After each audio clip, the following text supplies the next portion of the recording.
জামিন পেলেন তৃণমূল নেতা জয়প্রকাশ মজুমদার। তার বিরুদ্ধে শ্লীলতাহানির অভিযোগ ছিল এবং ফ্ল্যাট দখলকে কেন্দ্র করে বাড়িওয়ালার সঙ্গে তার বাদানুবাদ হয় এবং সেই ঘটনায় গ্রেফতার হয়েছিলেন জয়প্রকাশ মজুমদার। আজকে জামিন পেলেন তিনি। কলকাতা হাইকোর্টে জামিন পেলেন তৃণমূল নেতা জয়প্রকাশ মজুমদার। সল্টলেকে বাড়ি দখল মামলায় তার জামিন হলো। বাড়ি জবরদখলের অভিযোগে পুলিশ তাকে গ্রেফতার করেছিল। তদন্তে সহযোগিতা করতে হবে। তিনি কলকাতা এবং উত্তর ২৪ পরগনার বাইরে যেতে পারবেন না বলে শর্ত দিয়েছে কলকাতা হাইকোর্ট। শর্ত সাপেক্ষে আজ তার জামিন মঞ্জুর করলেন বিচারপতি অজয় কুমার মুখোপাধ্যায়।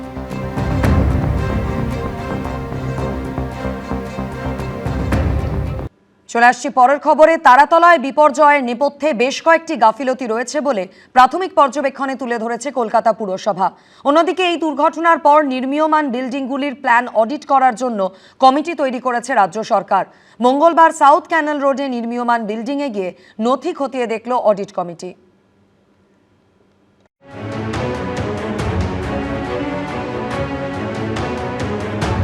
তারাতলায় নির্মীয়মান গোডাউন ভেঙে মৃত্যু মিছিল। রোজগেরে সদস্যদের হারিয়ে অকুল পাথারে বহু পরিবার। আর তাদের কান্নায় যে প্রশ্নটা বারবার ফিরে আসছে তা হলো, এই বিপর্যয়ে দায় কার? কার গাফিলতিতে এতগুলো প্রাণ গেল? এই আবহে কলকাতা পুরসভার প্রাথমিক পর্যবেক্ষণে সামনে এসেছে ভয়ঙ্কর তথ্য। তুলে ধরা হয়েছে বেশ কয়েকটি গাফিলতির কথা। কলকাতা পুরসভার তরফ থেকে এইখানের যে প্রজেক্ট রয়েছে তারাতলার, সেটা দেখার পর যে রিপোর্ট জমা হয়েছে তাতে বেশ কয়েকটা গাফিলতির কথা উঠে এসছে। যার মধ্যে একটা হচ্ছে construction structure was lack of appropriate steel frame, সেটা বলা হচ্ছে।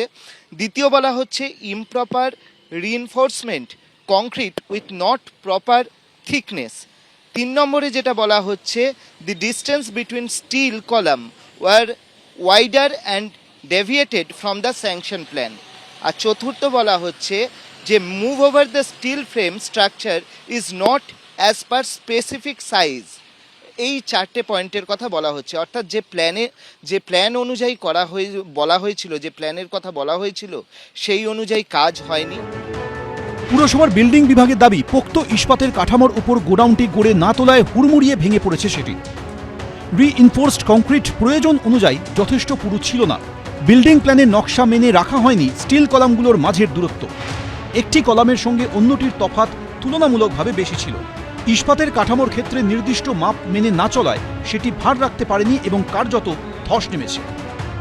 এইভাবে আমাদের স্টিলের ভার্টিক্যাল মেম্বারগুলোকে আমরা প্রথমে দাঁড় করাই, তারপর ওর সাথে কানেকশন করে দিই হরাইজন্টাল মেম্বারগুলোকে। তারপর ওর উপর কি হয় যে আমরা রেনফোর্সমেন্ট গুলাকে প্রোভাইড করি এবং তার উপর আমরা কংক্রিটিং করি।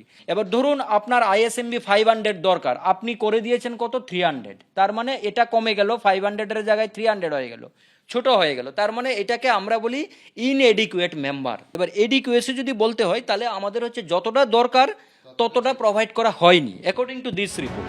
তারাতলায় বিপর্যয়ের পর কলকাতা ও আশেপাশের এলাকায় সমস্ত নির্মীয়মান বিল্ডিং এর প্ল্যান অডিট করার জন্য কমিটি তৈরি করেছে রাজ্য সরকার। এই দুর্নীতিগ্রস্ত তৃণমূল কংগ্রেস অর্থের বিনিময়ে, কাটমানির বিনিময়ে, ব্রোকারদের দিয়ে এই কলকাতাকে মৃত্যুপুরীতে পরিণত করা তৃণমূল কংগ্রেস তার সমস্ত বিল্ডিং প্ল্যান এবং আন্ডার কনস্ট্রাকশন আমরা অডিট করাবো। যতক্ষণ না অডিট সার্টিফিকেট হচ্ছে কোন বিল্ডিং এ আমরা হাত দিতে দেব না। তারপরে তো প্রপার্টি অ্যাটাচমেন্ট করে আদায় করব, শুধু জেল খাটানো নয়। মঙ্গলবার সাউথ ক্যানেল রোডে সিদ্ধা গ্রুপের একটি নির্মীয়মান বিল্ডিং এ গিয়ে নথিপত্র খতিয়ে দেখেন অডিট কমিটির সদস্যরা। তারাতলা বিপর্যয়ের পরে শহর জুড়ে যে সমস্ত বিল্ডিং কোথাও বিপজ্জনক অবস্থাতে রয়েছে কিনা বা অনুমোদন সঠিকভাবে রয়েছে কিনা সেটা খতিয়ে দেখতে অডিট টিম কিন্তু এসেছিল এই বেলেঘাটা 33 নম্বর ক্যানেল সাউথ রোডের সিদ্ধা অ্যাপার্টমেন্ট। এবং সেই সিদ্ধা অ্যাপার্টমেন্টের একটা নির্দিষ্ট বিল্ডিং সেখানে কিন্তু আন্ডার কনস্ট্রাকশন অবস্থাতে রয়েছে। সেখানেই এই অডিট যে কমিটি তারা এখানে আসেন। আমরা দেখতে পাচ্ছি কলকাতা পুলিশ, দমকল বিভাগের আধিকারিকেরা এবং কলকাতা পুরসভার যারা রয়েছেন বিল্ডিং বিভাগের, তারাও কিন্তু এখানে রয়েছেন। সমস্ত নথিপত্র তারা খতিয়ে থাকেন, ইন্সপেকশন করেন এবং সেই ইন্সপেকশন করার পরে যেটা জানা যাচ্ছে যে এই অডিট রিপোর্ট কমিটি তারা একটি রিপোর্ট কলকাতা পুরসভাকে সাবমিট করবে। নির্মীয়মান সব বিল্ডিং এর প্ল্যান খতিয়ে দেখে হাই পাওয়ার কমিটির কাছে রিপোর্ট দেবে অডিট কমিটি। সেখান থেকে ছাড়পত্র পেলে তবেই ফের কাজ শুরু করা যাবে। অর্ণব মুখোপাধ্যায়, সুকান্ত মুখোপাধ্যায়, ABP আনন্দ। বিধানসভা নির্বাচনের ফলাফল বেরোনোর পর প্রায় 2 মাসের মাথায় এবার হেল্পলাইন চালু করলেন অভিষেক বন্দ্যোপাধ্যায়। নাম রাখলেন এক ডাকে অভিষেক। বিজেপি সাংসদ রাহুল সিনহা বলছেন, বিদেশে পালাতে পারেনি, ভাবছে এখন কর্মীদের যদি হেল্পলাইন তৈরি করে তাদের বশে আনা যায়। ঋতব্রত বন্দ্যোপাধ্যায় এদিন বলেন, ঘুমটা বোধহয় একটু দেরিতে ভাঙলো আর কি। কুণাল ঘোষ বলছেন, সব নেতারাই যার যার মতো করে আছেন। দল ভেঙে টুকরো টুকরো,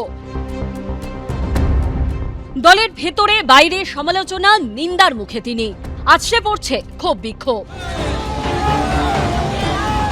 এই প্রেক্ষাপটে বিধানসভা নির্বাচনের ফলাফল বেরোনোর পর প্রায় 2 মাসের মাথায় হেল্পলাইন চালু করলেন অভিষেক বন্দ্যোপাধ্যায়। নাম রাখলেন এক ডাকে অভিষেক।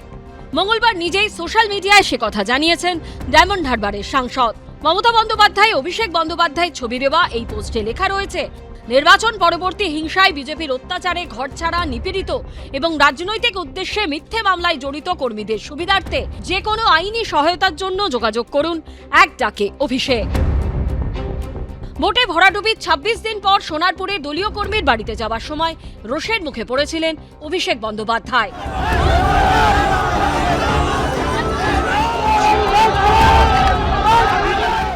এরপর তাকে আর প্রকাশ্যে সেভাবে আক্রান্ত কর্মীদের পাশে দাঁড়াতে দেখা যায়নি। এই প্রেক্ষাপটে অনেকেই কটাক্ষের সুরে প্রশ্ন করছেন, ভরাডুবির 2 মাস পর কেন কর্মীদের কথা মনে পড়ল অভিষেক বন্দ্যোপাধ্যায়? ও দৌড়ে বেড়াচ্ছে, ওর পিয়ে দৌড়ে বেড়াচ্ছে, বিদেশে পালিয়ে যাওয়ার ছক করেছিল। আদালত অভিষেক ব্যানার্জিকে অনুমতি দেয়নি, যে কারণে যখন বিদেশে পালাতে পারেনি, আর এমপি এমএলএ নেতা যখন ভেগে গেছে পার্টি থেকে, ভাবছে এখন কর্মীদের যদি হেল্পলাইন তৈরি করে তাদের বশে আনা যায়। আমাদের এই টিমে অনেক এমএলএ আছেন যারা বাড়ির সোনা বা অন্য জিনিস বন্ধক রেখে এই কর্মীদের জামিন করেছেন। 2 মাস বাদে কারুর যদি ঘুম ভাঙে, অনলাইনে তো সে ফিলাডেলফিয়াতে বসেও খোঁজ নেওয়া যেতে পারে। তা আমার শুধু অনুরোধ, যে এইসব হলো, কিন্তু যে 4 টাকার 1 টাকা খরচ হলো চার্টার্ড ফ্লাইটে, বা সেই টাকা কর্মীদের কাছে পৌঁছে দিলে, যে কর্মী আক্রান্ত তার মামলার খরচ, ঘুমটা বোধহয় একটু দেরিতে ভাঙলো আর কি। দলের নম্বর 2 অভিষেক বন্দ্যোপাধ্যায়ের এই উদ্যোগ নিতে কি দেরি হয়ে গেল? সব নেতারাই যার যার মতো করে আছেন। তখন অভিষেক যদি সেরকম একটি হেল্পলাইন চালু করে থাকেন এবং তাতে যদি কেউ উপকার পায়, সেটা ভালো না। আমি ওরকম এক ডাকে, এটা তো একটা দল, ফলে একটা দলের একটা কেন্দ্রীয় হেল্পলাইন, আমি ওরকম আলাদাভাবে আমার কাছে যেটা খবর আসবে আমি নিশ্চিতভাবে হেল্প করব। অভিষেক বন্দ্যোপাধ্যায়ের এই উদ্যোগে কি আদৌ কর্মী সমর্থকদের মনোবল ফিরবে? কৃষ্ণেন্দু অধিকারী, আশাবুল হোসেন ও ব্রতদীপ ভট্টাচার্যের রিপোর্ট, এবিপি আনন্দ। এবিপি আনন্দ, এগিয়ে থাকে, এগিয়ে রাখে।